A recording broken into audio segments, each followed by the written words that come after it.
Hey, it's Connor from the Trans Teen Network, and I decided to sit on the floor today because I never really do that. And my hair is kind of like weird because I just took a shower because I had a party with some of my 8th grade buddies, or now 9th grade buddies anyway, my old school buddies. And we had a water balloon fight, and the person who hosted the party just got a new house, and they get their water from a well. So I smelled like well water, which smells like eggs and sweat. So I didn't smell that great, so I took a shower. Anyhoozle.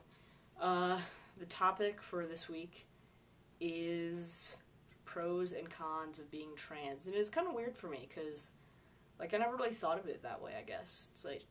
It's just like, I guess you could say it's like saying, what's the pros and cons of being, like, a certain ethnic group or something, because it's not a choice that you make. It's something that you're born into. But, obviously, the cons are numbered very high compared to the pros. I guess when I list off cons, I'm thinking it more of listing off, something for a trans person who's transitioning soon to be prepared for. So, as there's dysphoria, a lot of uncomfort. For me, it makes me kind of scared to meet new people and nervous to meet new people because I start to think, first of all, what if they find out? Second of all, what if we become long-term friends and I end up not telling them that I'm trans, and that could create a whole set of problems. Relationships are very difficult, very complicated. It seems like nobody ever really has the perfect answer for being in a relationship as a trans person because it all depends on who you are dating or want to date, whether it's just you want to take somebody to a dance, or you want to have a relationship, or you want to do whatever. It's, nobody ever really has the perfect answer. Medical stuff, which also equals up to money. Family troubles, losing a lot of friends, which thankfully hasn't happened to me, but I've had more family troubles, I think.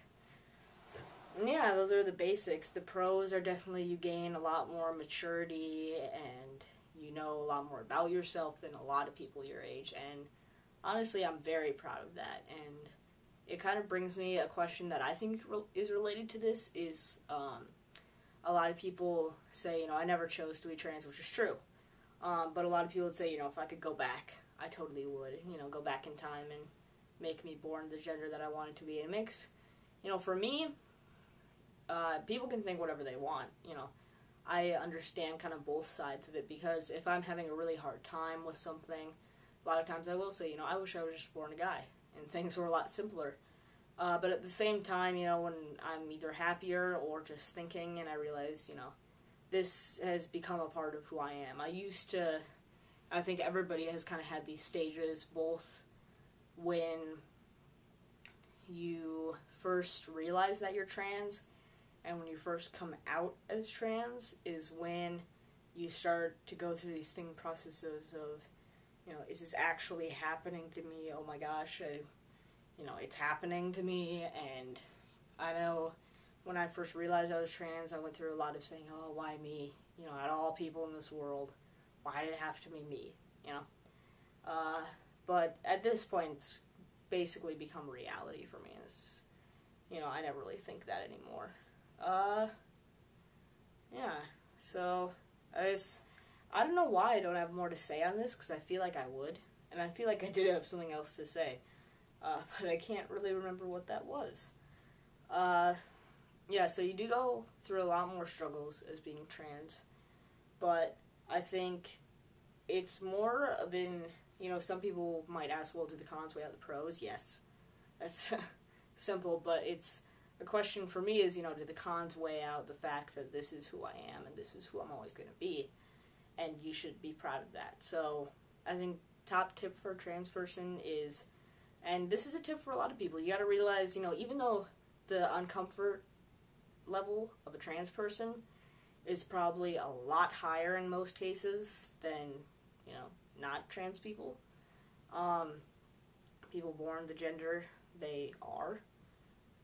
Even though your comfort level is very low at times, realize that that happens to everybody. And the best thing you can do is learn to fall in love with who you are. You know, obviously there are things that can be changed through hormones and surgeries and things. I want changed through hormones and surgeries, but you got to realize that there are some things that are going to stay that you might not like, and you just have to realize that that's who you are, and you got to learn to love it. So yeah, that's all I have to say. Bye.